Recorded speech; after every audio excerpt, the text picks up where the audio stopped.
Detecting talk of the day, the 24th day of August, 1:05 p.m. Well, boys, I had that DS2, and I ran the Manicore some yesterday, but I didn't run it as much as the DS2 because I wanted to look at a few things on it in a real old side. Okay, rougher than a corn cob, boys. Alright. I did find one pair of cufflinks right by the front steps. Speed 4. You needed to run speed 4 in that site to find some of the targets. I even did some comparisons coming back to speed 3 on some of them. The signal was not as good.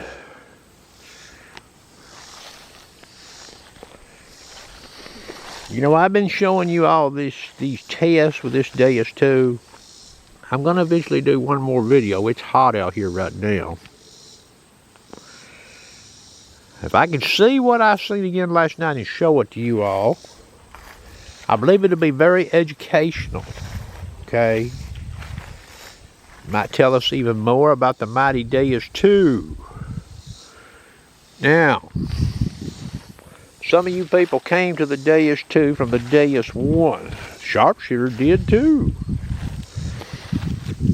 PWM tones. You want to hear the sharpshooter's take? You can throw those away in a high iron sight. High square is the way to go. Why is that? The high square gives like a signal delay. That's the best way I can describe it. It's like tick-tock. PWM tones doesn't do that. You'll hear the signal be more melded, run together. When you hear that high square tone go tick-tock, even though you don't get a full-fledged signal, you need to put the brakes on. And I can see this doing these tests I've been showing you all. Doing these frequencies, changing the frequency, you know, on the 40 max band. I could see this, okay? I could hear it. When it became borderline, I could hear that machine going tick-tock.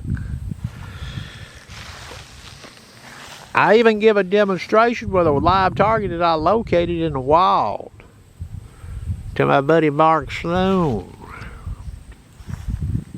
He's got a DS2, but he's never fooled with high square tones. I told him he needs to start using them. Now that's the sharpshooter's take, boys.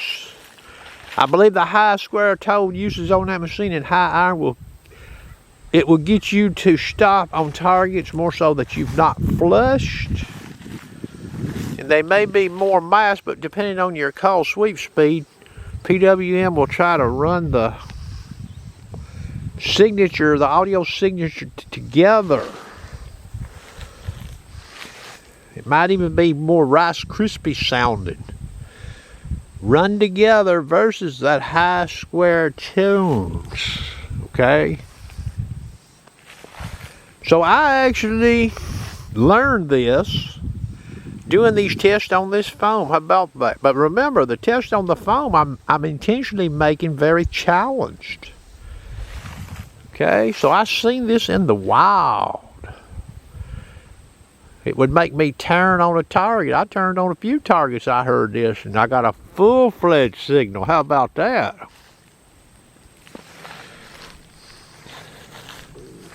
I ran channel 6 in that site the whole time we were there.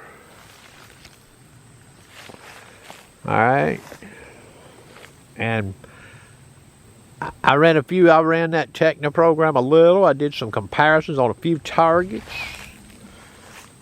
You know, I was moving around on that DS2 in that site.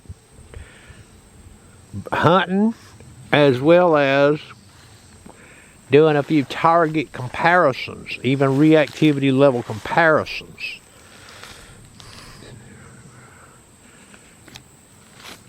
Some people are not too fond of higher speed on that machine. You might even say that about the Manticore. Well, if the sight dictates it, use it. Remember, that's a 9-inch coil I was using. It can only go so far in speed 2.5 or 3.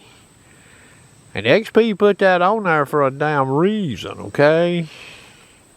And you can do elevated tests, and you can see the difference. An 11-inch coil user's the same deal. I even told my buddy, the sink rate in this yard is not very high. I can tell that. There's some big old trees in that yard. A lot of roots. I told him, I guess he's got permission to hunt this side as long as he wants, I reckon. He may take me again. I told him if he goes into that site with his 11-inch coil, I'd be in reactivity 4.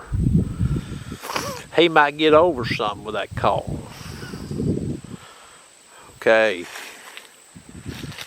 A real rough site, boys. Let me tell you how rough it was. The damn pin pointer was practically useless. You couldn't lay the pin pointer down any hole, any target I located. I could not lay the pin pointer down without it going blue. And the ground was super dry, which meant a lot of times you took dirt off a target, you couldn't hear it with the detector. If it was still in the ground, you couldn't hear it. So you would think it would be in the plug, and you could switch the plug and you couldn't hear it. Sometimes it was in the plug, sometimes it was in the ground. Now, I didn't use that MindLab pointer that's got that discrimination on it. I don't know if it would have helped me there or not. I used a Pro pointer, that orange one, that Carrot by Garrett. Alright, target recovery was tough. Even on a 4-inch deep target was tough, boys. I'm telling you. That's going to conclude the Detect and Talk of the day. Hope you have a nice day.